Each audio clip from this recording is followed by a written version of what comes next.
Merci, Madame. Mesdames, Messieurs les représentants des médias, je suis très heureux de m'adresser à vous à l'issue de la 39e session ordinaire de la conférence des chefs d'État et de gouvernement de l'Union africaine, tenue les 14 et 15 février 2026 ici à Addis Abeba. Je mesure pleinement l'honneur et la responsabilité qui m'incombent en assumant la présidence de l'Union africaine pour l'année 2026. Je remercie mes pairs pour la confiance placée en moi et rends un hommage appuyé à mon prédécesseur, le président d'Angola, pour son leadership et son engagement au service. Au cours de ce sommet, nous avons lancé le thème de l'année 2026, assurer la disponibilité durable de l'eau et des systèmes d'assainissement sûrs afin de réaliser les objectifs de l'agenda 2063. Ce choix reflète une conviction forte, car sans accès équitable à l'eau et à l'assainissement, il ne peut y avoir ni santé publique, ni développement inclusif, ni prospérité durable pour nos peuples. Nos échanges ont également porté sur les défis majeurs auxquels l'Afrique demeure confrontée. Dans mon discours d'acceptation, j'ai exprimé la profonde préoccupation du Burundi face à la persistance des conflits armés qui endeuillent le continent et l'empêchent de progresser vers le développement. Dans la feuille de route présentée, le Burundi est déterminé à apporter sa contribution à faire taire les armes et à renforcer les mécanismes africains de paix. Par ailleurs, toutes les délégations ont réitéré leur engagement à bâtir une Union africaine plus efficace, centrée sur les citoyens et capable de porter une seule voix leurs aspirations du continent, notamment pour une représentation plus équitable de l'Afrique dans la gouvernance mondiale. L'agenda 2063 demeure notre cadre stratégique pour une croissance inclusive et durable. À cet égard, nous avons encouragé l'accélération de la ZLECAf, la transformation de nos systèmes agricoles, ainsi que des investissements renforcés dans les infrastructures, l'innovation, la jeunesse et l'autonomisation des femmes, autant des leviers essentiels pour la transformation structurelle de l'Afrique. Nous avons également souligné l'importance d'une action africaine coordonnée au sein du G20 afin de mieux défendre nos priorités communes, qu'il s'agisse du financement du développement, de la sécurité alimentaire, de la transition climatique ou de la transformation numérique.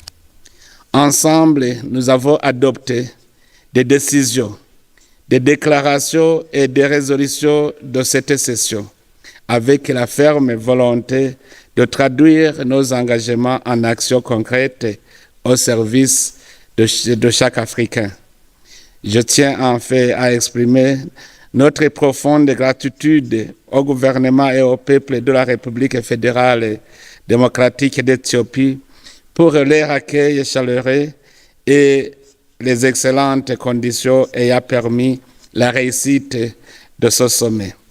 L'Afrique avance résolument tournée vers un avenir de paix, d'intégration et de prospérité partagée. Je vous remercie de votre attention et suis à présent disposé à répondre à vos questions. My name is Bongani Seziba, News Central TV, Nigeria. My question is, has the conference maybe discussed on the inclusion of Sahel countries?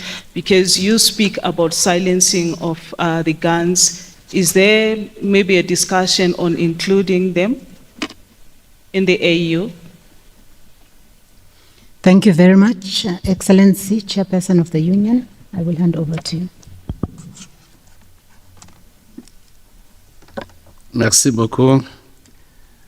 Vous avez posé une question qui nous intéresse beaucoup, une question de la stabilisation de l'Est de la RDC.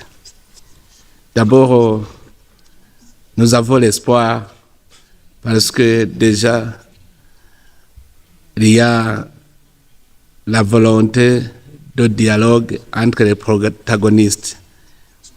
Ce conflit se dessine en deux images. Il y a cette tension entre le Rwanda et la RDC. Mais il y a en interne aussi des groupes armés congolaises. Nous approuvons ce qui est l'apaisement à partir des relations entre le Rwanda et la RDC. Nous avons déjà un accord de Washington qui instaure le cessez-le-feu. Ce cessez-le-feu est un instrument qui ramène les parties ensemble. Même si aujourd'hui il semble qu'il n'y a pas de confiance réelle entre les deux parties, il y a cet instrument. Ils sont obligés parce que l'accord est signé par chaque partie. Alors il revient aux médiateurs d'aider les parties alors à signer cet accord. Il faut aussi créer des mécanismes de mise en œuvre de l'accord. Le cessez-le-feu est une chose, mais il faut le mettre en œuvre. Le mettre en œuvre, d'abord, c'est le désengagement des forces. Le désengagement des forces, si ce sont des forces étrangères, le désengagement implique que les forces étrangères doivent regagner leur pays. Aussi, le désengagement implique la garantie qu'aucune partie ne reprendra pas les hostilités. Il faut une force aussi, que je dirais, d'interposition pour garantir la sécurité des uns et des autres. Mais aussi, le cessez-le-feu implique que les combattants aillent dans le processus de désarmement, de mobilisation et le processus aussi de garantir la sécurité de tous les citoyens. Parce que si les forces combattantes quittent le terrain, il faut que les citoyens aient la garantie de sécurité. Ça, c'est du côté de l'accord de Washington, mais aussi du côté intercongolais, il y a les négociations qui sont en cours à Doha. Aussi là, il y a eu engagement de cesser les hostilités et d'entamer le dialogue. À ce moment-là, ça concerne les Congolais. Les Congolais pourront alors se mettre ensemble dans un dialogue. J'ai appris que le président Félix Tshisekedi est déterminé à entamer le processus de dialogue intercongolais pour ramener la stabilité dans le pays. Alors notre rôle en tant qu'Union africaine, c'est d'accompagner et de conseiller les partis pour qu'effectivement ils s'engagent sans détour vers le retour à la paix. Voilà pour cette première question. Merci, Président. Excellency Chairperson. J'aimerais ajouter aux explications à la stratégie que le président vient de déployer que l'Union africaine également a mis en place un mécanisme qui est piloté par le président Faure Gnassingbé, qui est le président du Togo, et avec un secrétariat qui est installé ici à Addis Abeba, ainsi que des facilitateurs de personnalités connus d'anciens présidents ont été donc sollicités, tels que le président Obasanjo, la présidente Sahel, la présidente Samba Panza, etc. D'anciens présidents donc, qui essayent, avec un terme de référence de leur mission qui est très clair, d'aller vers je dirais, les terrains qu'a évoqués le président Ndayishimiye, à savoir donc tout ce qui se passe à l'intérieur d'abord de la RDC, dialogue intercongolais, etc., et ensuite les relations entre le Rwanda et la RDC.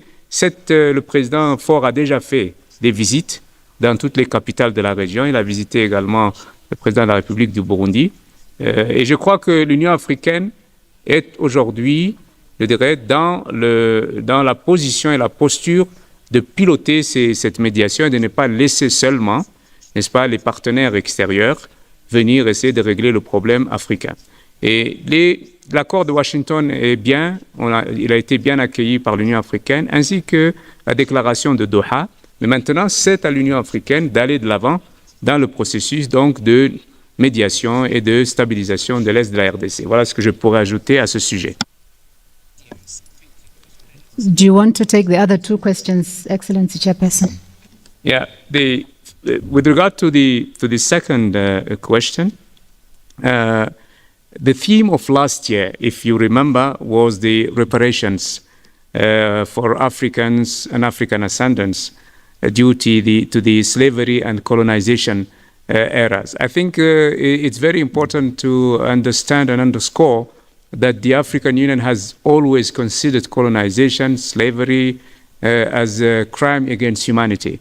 So this year, the conference has again, underscored the fact that we needed to make it in a declaration, and the declaration presented by Algeria has been endorsed. So it's very important to demonstrate that kind of commitment and determination to fight against all form of colonization on the continent. And I think this is something that is in line with the whole struggle for independence since the 60s, 50s, 60s, and then it is ongoing. And I think that this issue of colonization and reparations will continue to be, our leitmotif in this union. Excellency, there was a question on the inclusion of the countries of the Sahel.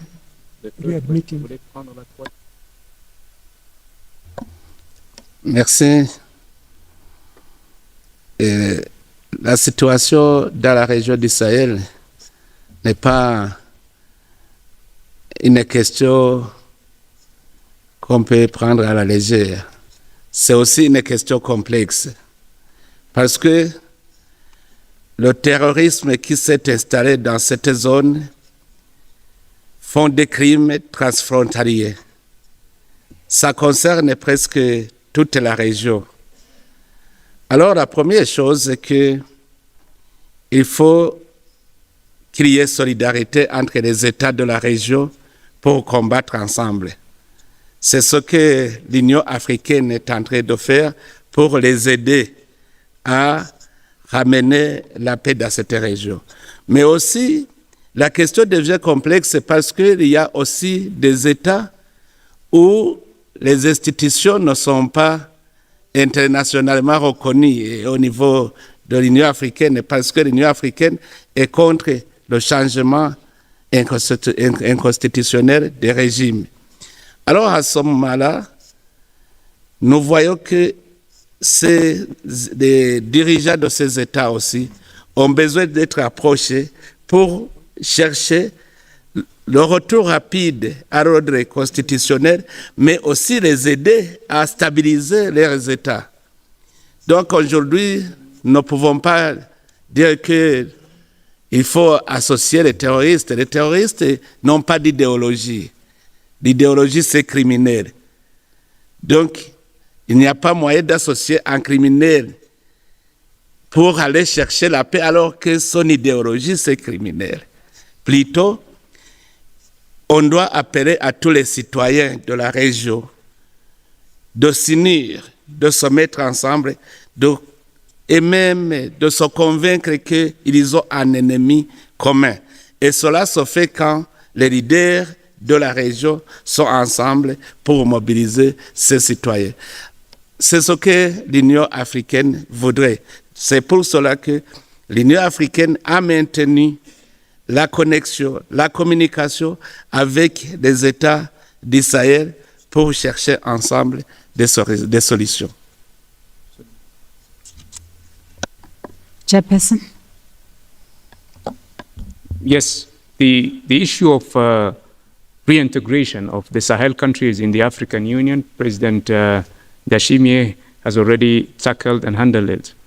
The biggest problem that we have in that region is the proliferation of terrorist groups, traffickers, and all kinds of secessionist rebellions.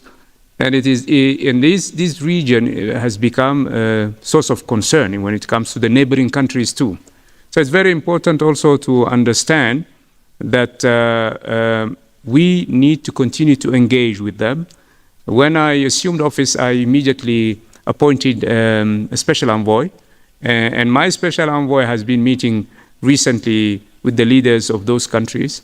And I also requested a visit to those capitals so that I can also start a direct dialogue with the leaders of that region.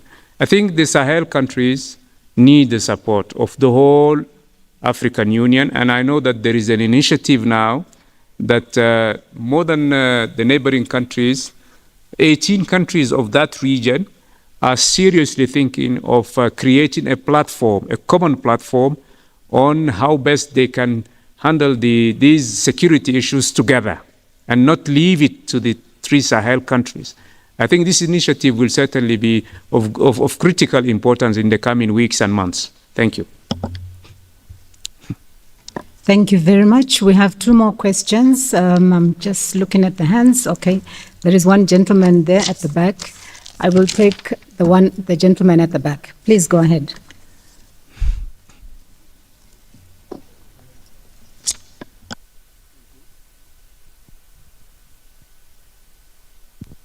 Okay, thank you.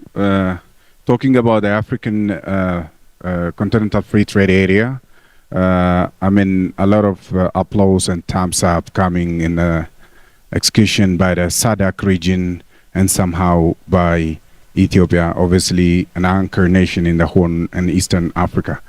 To what extent the conflict in the Sahel threatening the ongoing African Continental Free Trade Area, and why the organization failed to set initiatives to halt the ongoing conflict in the Sahel region. And of course, the African Continental Free Trade is one of the leading initiatives by the African Union, showing a good progress and performance. But in the area of peace and security, we've been hearing African Union condemns these are the problems and stuff like that. All right. But we haven't seen any initiative in that regard. Thank you. Thank you. There was a hand at the back. Please go ahead, sir. Interpreters, we cannot hear you.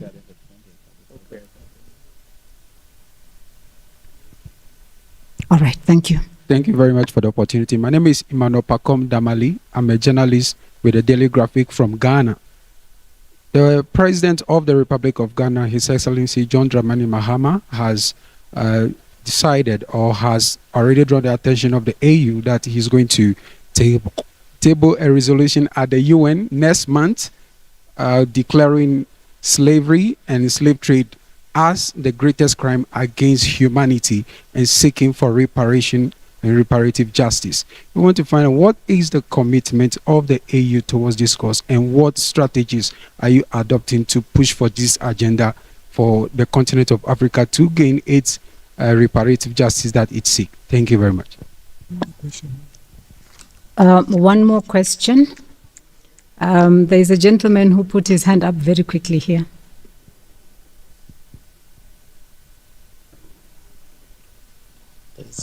Thank you. This is Samuel from Ethiopian Presidency. How does the AU view Ethiopia's Green Legacy Initiative as a model for enhancing watersheds and ensuring long-term water security across the Horn of Africa? Thank you.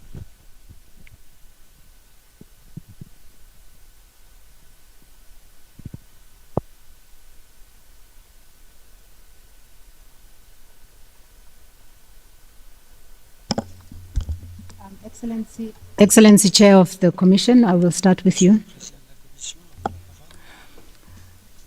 The question around the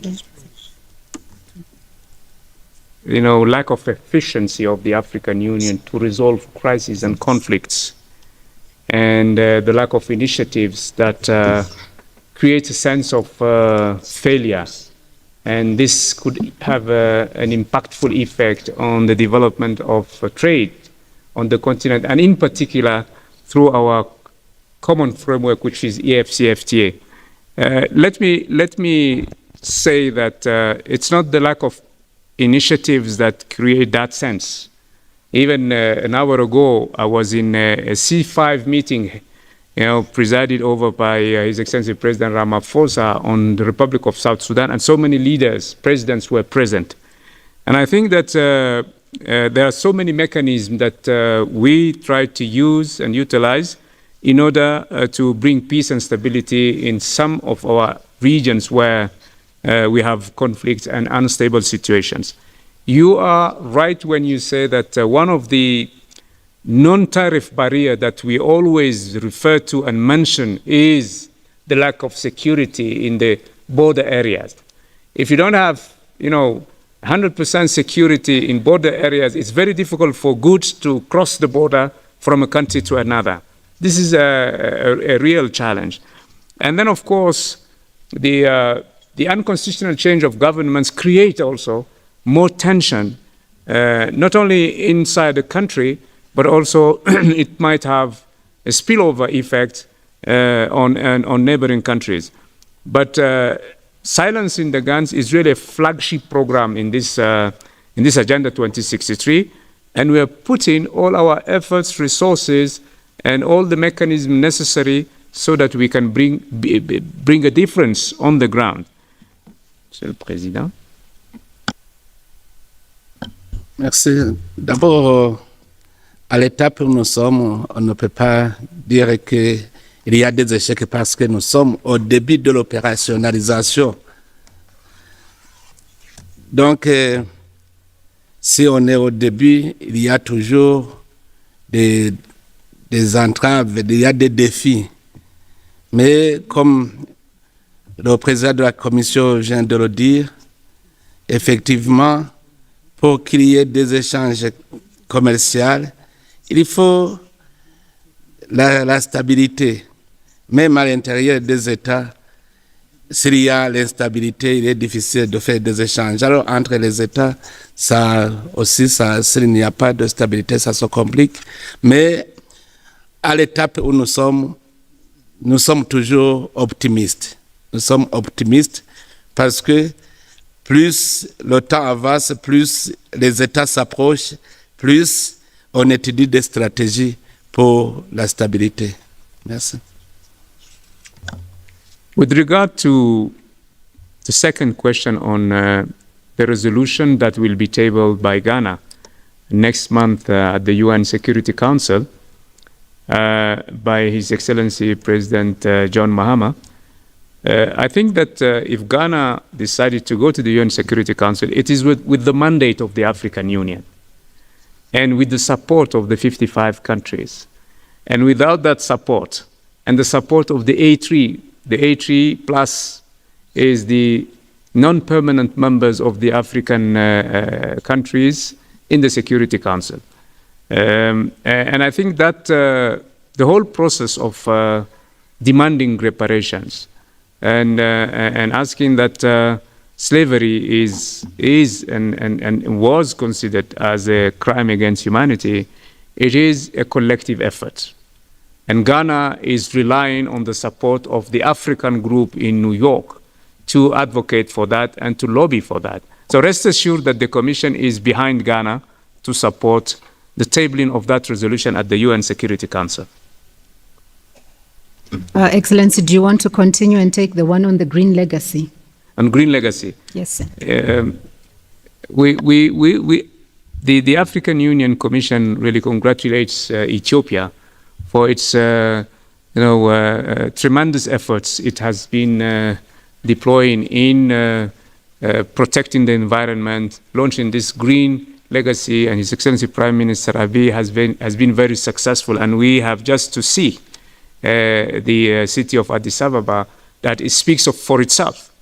And also we have to remind us all that Ethiopia organized the African Climate Summit, which is now the declaration of that summit, the roadmap of that summit will be the reference documents for the African position when it will come to defend our position in climate justice, the financing of our adaptation plan, and also the voicing also the expectations of continent in energy transition, etc., etc. All these issues, you know them. And beyond that, we are preparing also, on the top of that, I mean, we are preparing ourselves to host here in Ethiopia, COP32. This will be the first time that the African continent will host this big event where almost 100,000 people will come. And it will be a great platform to voice the requirements, let's say the demands and expectations of this continent. And we also all know that we are the most affected by climate change, and we are not the countries which has contributed to the green gas. How do you call it?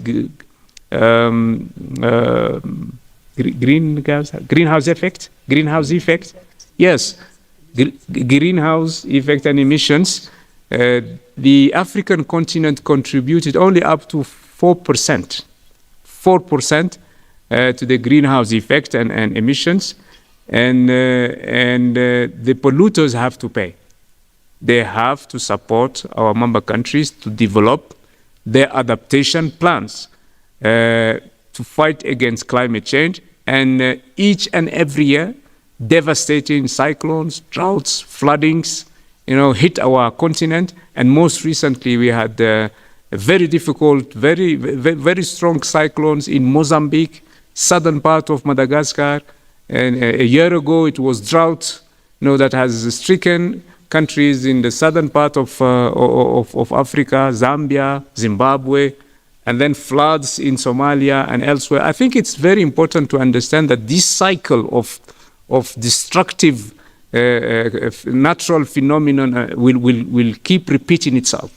And that's why adaptation plans are really a matter of survival for our economies. Just to give you also another example, one cyclone can destroy the economy of a country for good.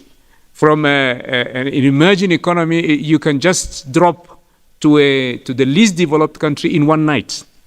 That's why I think it's very important to understand the effect of the climate change. What we are doing also, just to finish on this point, what we are doing as advocacy is to link, to show the nexus between climate change, migration, and debt sustainability. Because it is all circling around the economies of our countries. So we cannot, spare resources for development if we have to deal with the consequences of destructive natural phenomena that are the direct results of climate change. Thank you, Excellency Chairperson of the Union. Do you have a comment?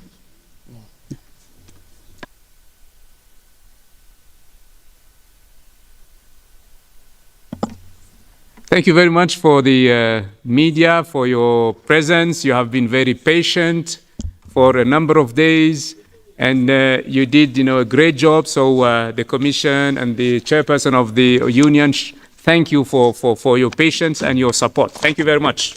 Thank you very much, colleagues. Thank you for attending this press briefing.